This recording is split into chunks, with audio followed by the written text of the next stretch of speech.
So thank you for joining us for today's session of the Insperity Business Resiliency Series webcast. If you've been paying attention to the news headlines, there are certainly some dominant themes that are playing out as it relates to today's post-pandemic workplace. Themes that in many cases are countervailing in nature. As a country, we're facing a 40-year high in inflation, and we're dealing with the lingering effects of a prolonged talent crisis, with wage growth rapidly on the rise, driven by the impact of the Great Resignation, whereby workers in all sectors are reevaluating their career path opportunities, really thrown open by the redefined flexibility of hybrid working. And as a result, a redefinition of the idea of employee benefits has become top of mind for every existing and even potential employee, placing topics such as work-life balance, physical, emotional, and financial well-being, and purpose-driven productivity at the root of nearly every conversation with management. For most of this year, unemployment has been low, while available job openings have remained high. And yet lately, recessionary winds seem to be on the rise, and many employees are contemplating how to respond to these unique challenges in ways that preserve their long-term viability. So once again, the future is uniquely unclear. And as the fog of uncertainty certainly looms along the horizon, it's critical that we view the future not simply with the same playbook of the past, but with a renewed and refreshed perspective, knowing that there are certain unescapable characteristics that distinguish good companies from the great ones, particularly during times of uncertainty. The future of work is as fascinating as it is confounding. So it's good that we can call upon some of the world's foremost experts to help us see that path forward. My name is Michael Lipe, Managing Director of Brand and Marketing Strategy here at Insperity. I'm the host of the Insperity Business Resiliency Series webcast. And I'm pleased to welcome our featured guest to today's session, Dr. Jim Harter, Chief Scientist of Workplace and Wellbeing at Gallup, the world's leading research and advisory firm on workplace trends and transformation. Jim is co-author of the Wall Street Journal bestseller Wellbeing at Work, released in 2021, a book that explores how to build resilient and thriving teams and organizations. He's also co-author of the #1 Wall Street Journal and Washington Post bestseller, It's the Manager, released in 2019, as well as the New York Times bestseller, 12, The Elements of Great Managing, an exploration of the 12 crucial elements for creating and harnessing employee engagement. Dr. Harter, thank you so much for joining us today. Hey, thanks for having me, Michael. Thank you and Insperity, and looking forward to the discussion today. Yeah, so are we. Well, let's jump in. The topics that you've written on, the research you've done are certainly applicable to the things that we're going through today. And I really want to go back to that beginning thought about good versus great. And Gallup's research has found over the years that one of the most essential aspects of the human condition is that need for a good job, right? But recently, I think your research is beginning to show that the best and even the most resilient and even the most profitable businesses are ones who are focusing on creating great jobs, not just good ones. So let's unpack that a little bit. What is the difference between a good and a great workplace? And why does it matter now more than ever? Yeah, a good workplace or a good job is having a full-time job in a career area of your interest. And so that's the basic, just having a good job. And that has a lot to do with well-being in and of itself, just having a job, that isn't like a part-time job where you're looking for full-time work, which is underemployment, but being employed at full capacity. A great job, though, takes it to another level. That's where we feel involved, enthusiastic, inspired. A great job is a foundation for high well-being. If you think about all the things that our workplaces affect, they affect all aspects of our well-being, from our social lives to our finances, to how we think about our and experience our physical well-being. The workplace affects physical well-being, and it affects our standing in our communities and how we interact with our communities. So it is foundational, and it's really important to get it right. And it's really, and we'll talk about this as we get into discussion more, but a big component of having a great job is having a great manager. And in fact, a manager who's more like a coach than a delegator or a boss. Yeah, that the most recent book, It's the Manager, really does drive into that. And I look forward to us getting into that in a little bit more detail. Another thing that the book does really well is to talk about some of the generational transition that we're going through. And I think much of what is driving this demand is this increasing presence of millennials and Gen Z in the workforce, not just as employees, but as management. So the norms are certainly changing. So what generational mindset shifts are you seeing in the research that's driving this change, and how perhaps has the pandemic accelerated many of these kinds of issues? Well, that's a really good point about acceleration, because there are already a lot of trends happening that may have taken, a couple decades to get to where we are now. But the pandemic changed everything and sped a lot of it up. Can you pull up that slide that I forwarded, Michael? I think that might help people kind of see what we saw even pre-pandemic. So these are patterns that we were reporting on before COVID ever hit. And you can all kind of think about your own experiences and experiences in your organization, how all this was sped up significantly. But the new generation, millennials and Gen Z employees, were looking more for a job with a purpose. Of course, they want a paycheck. Paychecks are important to all of us, but they wanted a job with an important purpose.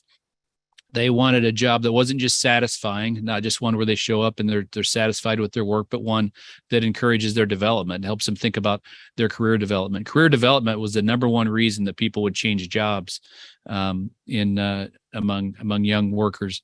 They also didn't just want to show up for an annual review. They wanted more than that. They want to know why certain decisions are made about their jobs and what they're doing, and they wanted ongoing conversations.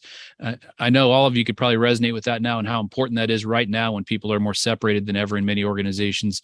A lot of hybrid work out there, even fully remote work still, and they were looking for a job where their manager isn't just an expert on their weaknesses, but somebody who really accentuates their strengths, that positions them so that they can use what their innate capacity is in their work, so they can do what they do best on a regular basis.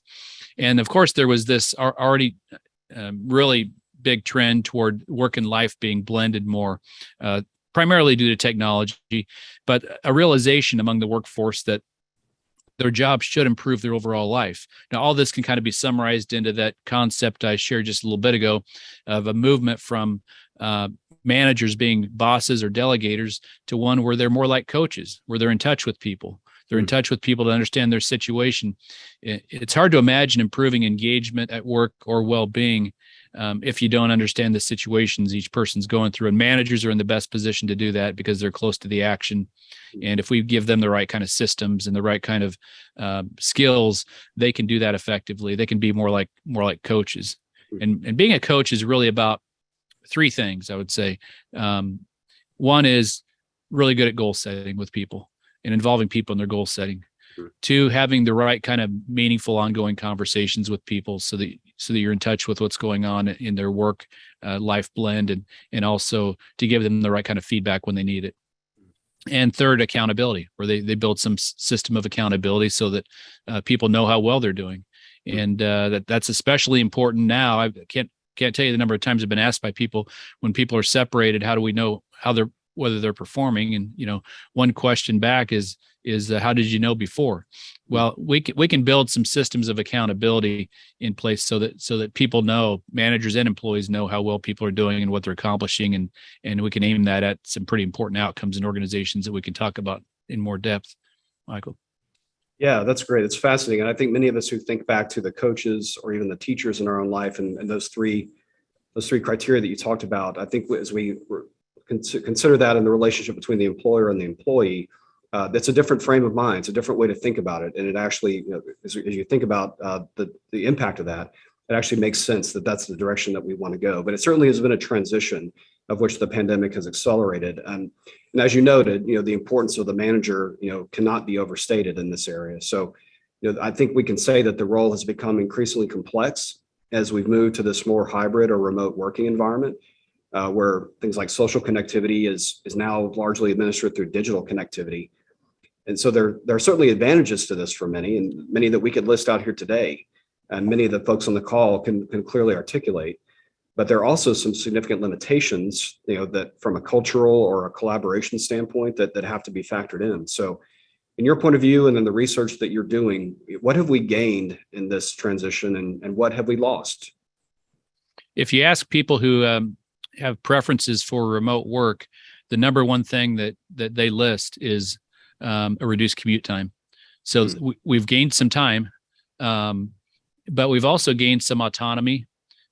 People have had a chance to experience and almost forced to experience how much of their own work can be done independently, effectively, and how much of it also needs some collaboration. I think people have learned new ways of collaborating, of course. So there's that. We we don't we learned that we can get more done in many cases if we don't have that hour, half hour, whatever the length of that commute was, that we don't have to just automatically follow everybody into the office every day. But what we lost, and what we have to correct for, I think, is that in-person time when it's important. And so we have to put some criteria in place so that autonomy becomes more rational. So it's not just all about me, but it's also about some other important outcomes, like how we collaborate effectively. Our research would show that in-person time does matter more than other forms of time. Even our Zoom conversation here today, it's much better than just being on the phone, of course, but it doesn't replace in person. There's so many cues we pick up from people and so many things that happen in in-person time. And if you just sit back and when you're in person with people and just start kind of keeping track of, I've done this myself, what actually happens and that wouldn't have happened otherwise, there's a lot to it. And it's important to consider that part of it. But statistically, what we saw that we lost was some engagement. Engagement had been on the rise for a decade, and now it's dropped about 4 points from 36% to 32% in the US. Globally, it had been on the rise as well for a decade. And so we've taken a step back on engagement. We've taken a step back on clarity, our role clarity, so that the clarity of our roles, that's a bigger challenge now because we have to kind of keep reframing it in a new environment. Even for people that are on site, that was jeopardized a bit. We need to reconsider how we do what we do best. And that's taken a step back a little bit. And another thing that's vulnerable, Michael, that we've seen in the data is connection of the organization. When we are more distant, it's more of an uphill battle for people to feel to see how their work is connected to a bigger mission or purpose. And we've seen that vulnerability more in younger people than older people. In fact, the gap between younger and older people has kind of widened, and the gap between the individual and their organization has started to widen a bit. So I would say that, we've obviously gained a lot from how we can do our work because we learned some things we didn't know before. Many people also learned that, they can do different types of work than they had thought of before. So that was a reflection part.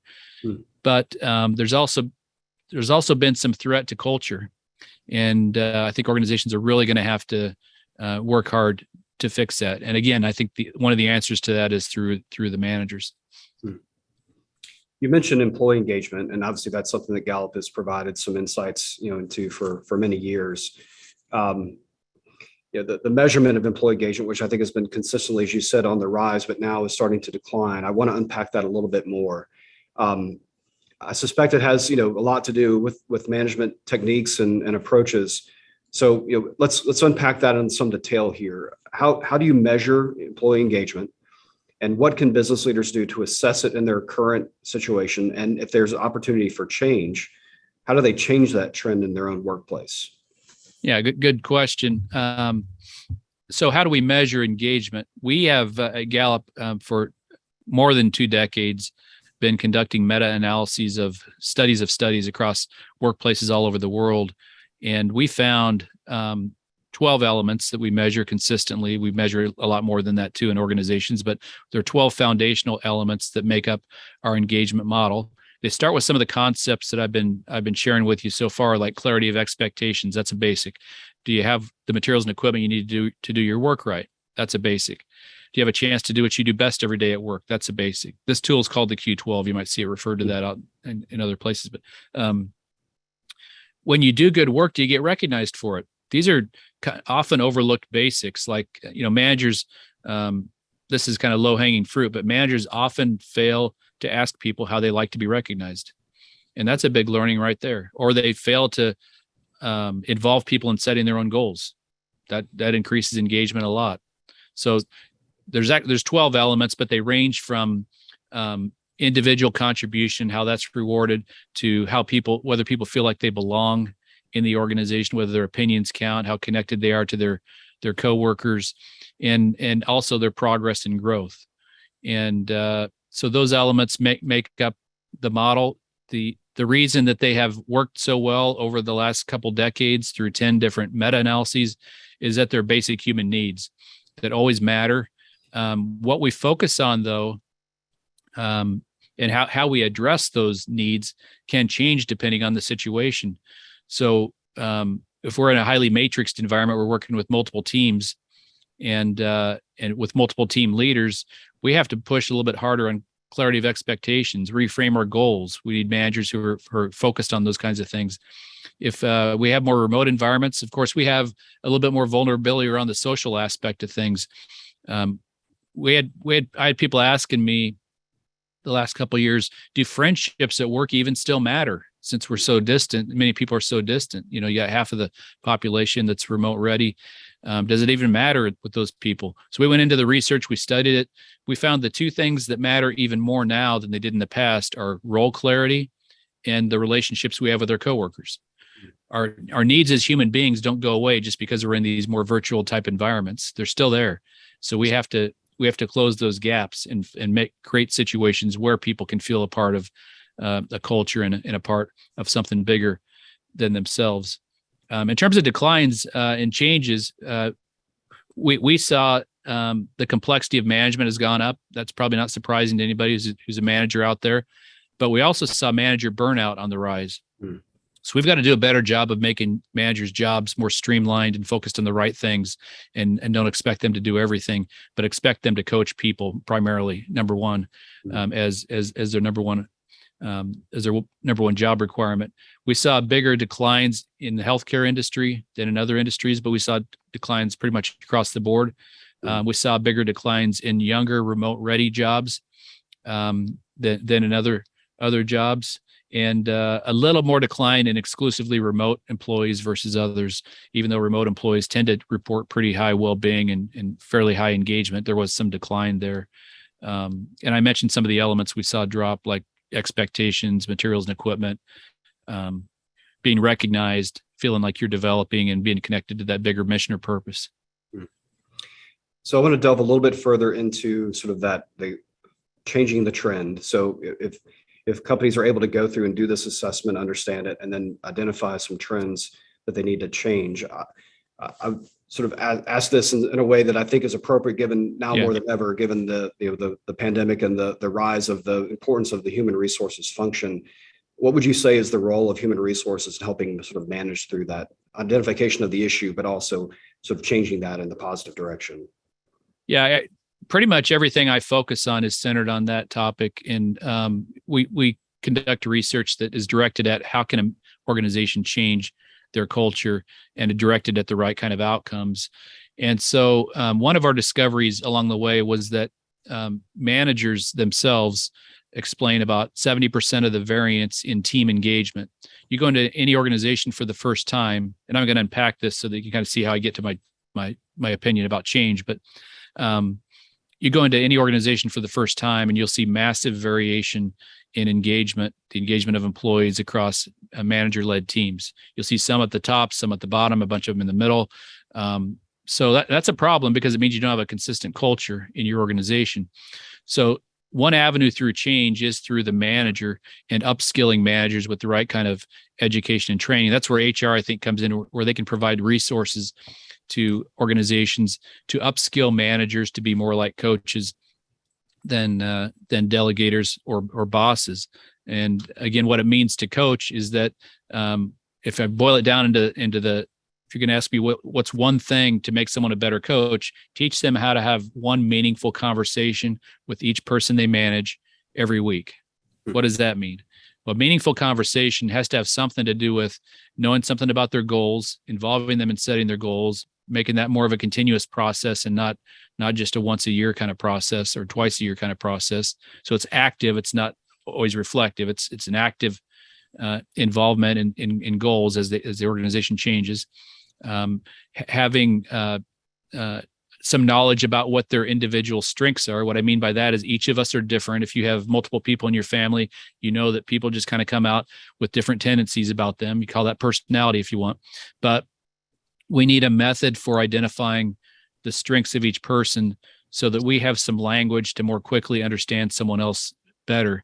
That can start new conversations between managers and employees that they never had before, because there's some transparency about who I am, who you are, and why we are the way that we are. And we can also direct our strengths at engagement, how you're engaged more effectively, how you're coached more effectively, and also how your well-being can improve, how you can thrive in your overall life more effectively. We all have different avenues to getting that done. And managers are in the best position to know each person's situation and to accommodate that. So also knowing something about the person's situation is important to that meaningful conversation, because we all have different work-life situations. We all have different preferences in terms of how work can get done. That's fine. It doesn't mean to create change, you don't have to create a common, you need a system, but you don't need to treat everybody the same way. You need to utilize your managers to do what's best for the people that are inside your organization. That's what we've found.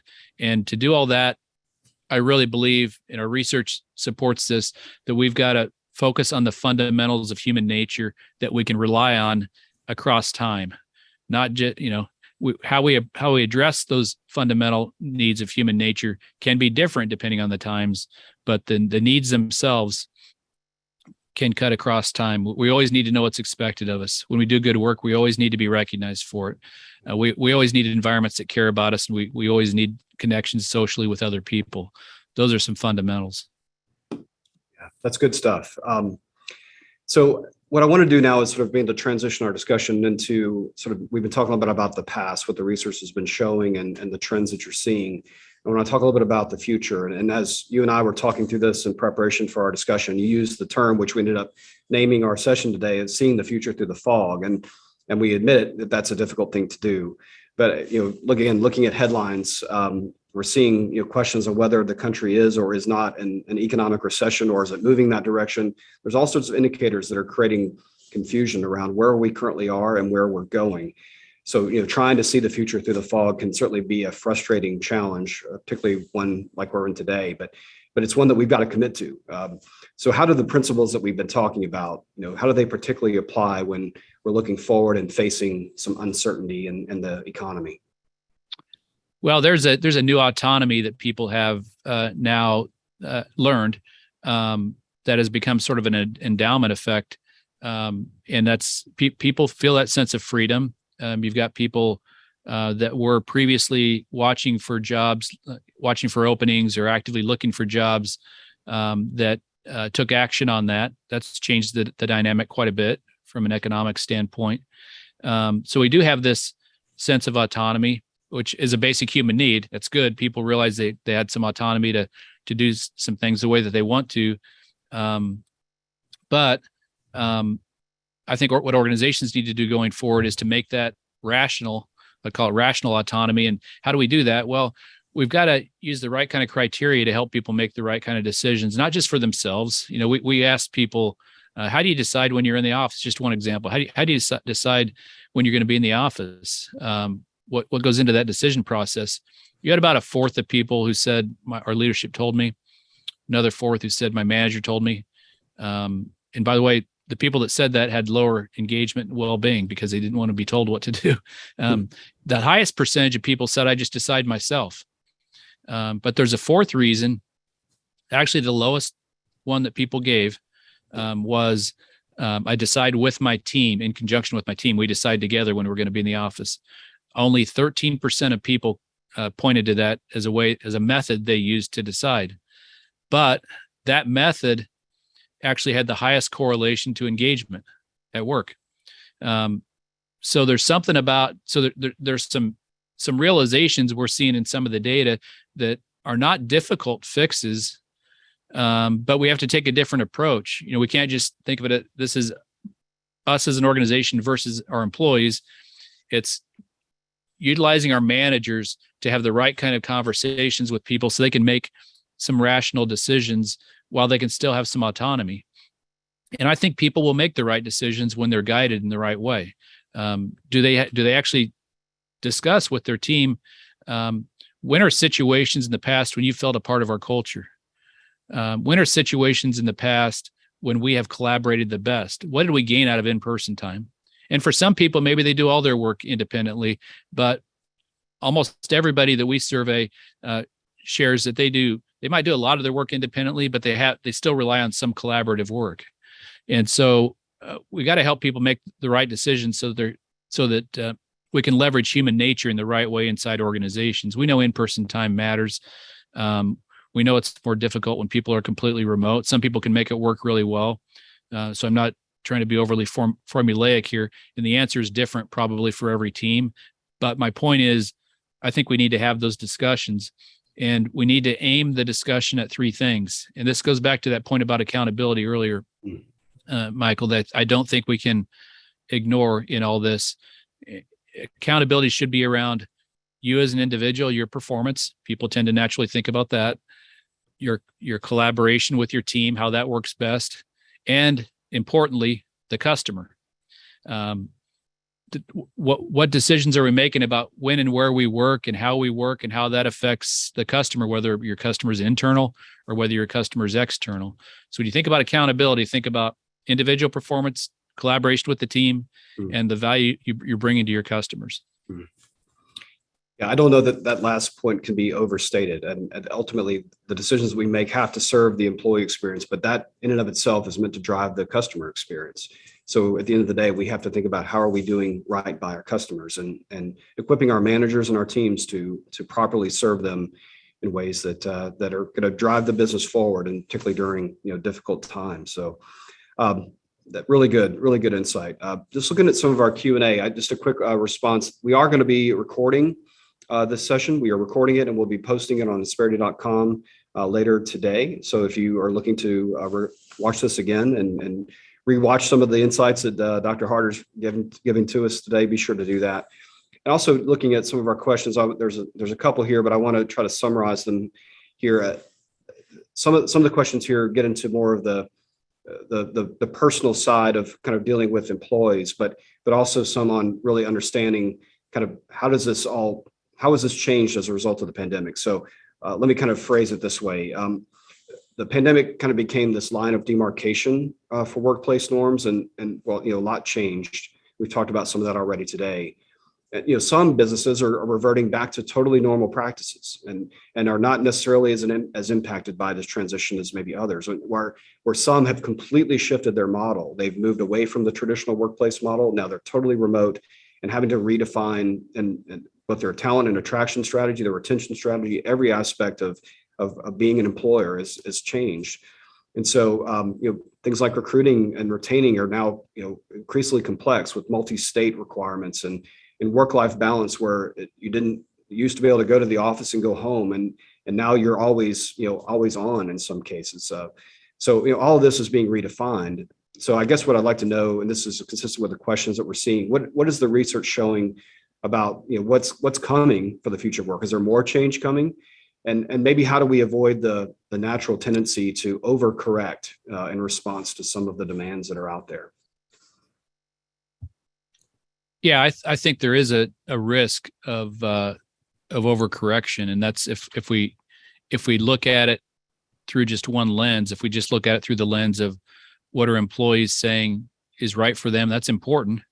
But it also takes good leadership to say, well, we want you to make the right decision for you, but it's also really important that we think about our culture and that we think about our customers, as we talked about just a little bit ago. I think that every leader I talk with out there wants a couple things going forward. They want a culture that's resilient, that can get through tough times when they come. We know they're going to come again at some point. They always do. We're still in the middle of some tough times now. We might have a recession coming. Our past research has shown, we actually published this right before COVID hit. We had studied past recessions, and employee engagement and those concepts have a stronger linkage to performance outcomes during tough times than during non-recession times. The correlation's there across time, but even stronger during recession times, meaning that it's a big differentiator. Cultures are going to be more differentiated during tough times because people inside organizations either have a chance to take a fight or flight approach or point fingers, or they have a chance to say, "I'm a part of this culture and I'm going to make a difference going forward." Leaders want the last one, That's a resilient culture. The other thing they want is a culture that attracts stars.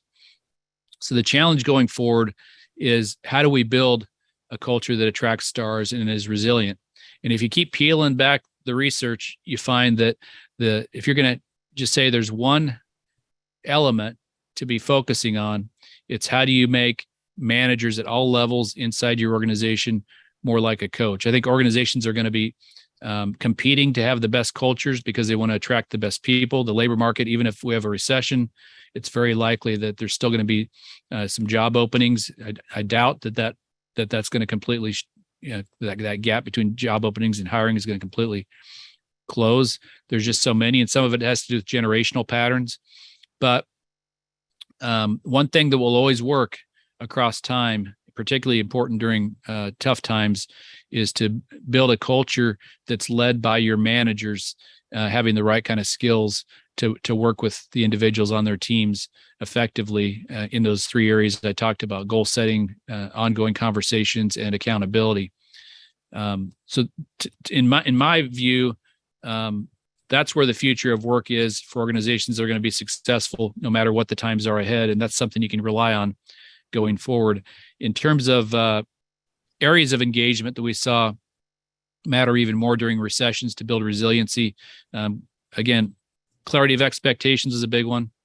People having what they need to do their work. These are basics that just get missed, I think, sometimes during recessions.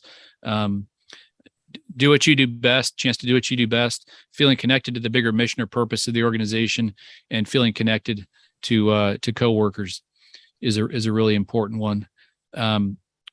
Also, we need the managers to close that gap that's starting to occur, that cultural gap between organizations, leaders, and the people that they lead.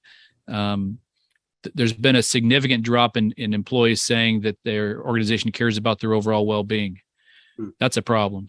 It's dropped from over half to now less than a quarter of people that will strongly agree with that statement. That's a big drop. We saw a big increase in that when COVID first hit. There's really good communication from organizations, but that's taken a step back, and we've got to do something about that because organizations need cultures. Yeah, for sure. Yeah, so we've talked a lot about this idea of resiliency and uncommon determination, particularly in times of difficulty or uncertainty. And really, this webinar series has been designed really from the very beginning of the pandemic all the way through to help our clients and the entrepreneurial business community to really equip them with some insights and tools that we see from the best businesses in America and the guidance that our team is able to provide, having worked with tens of thousands of businesses over our 36 years.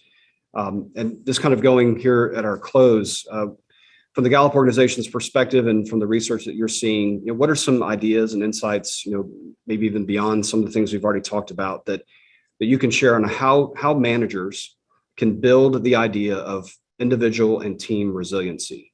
There's sort of a question of whether or not people are resilient or they can become resilient. What are some ways to think about that? And what are some cautions to be aware of in the process to avoid things like burnout and change fatigue and some of the issues that I know that many people are dealing with today? Yeah, that's a great question. So how do organizations and managers build resiliency?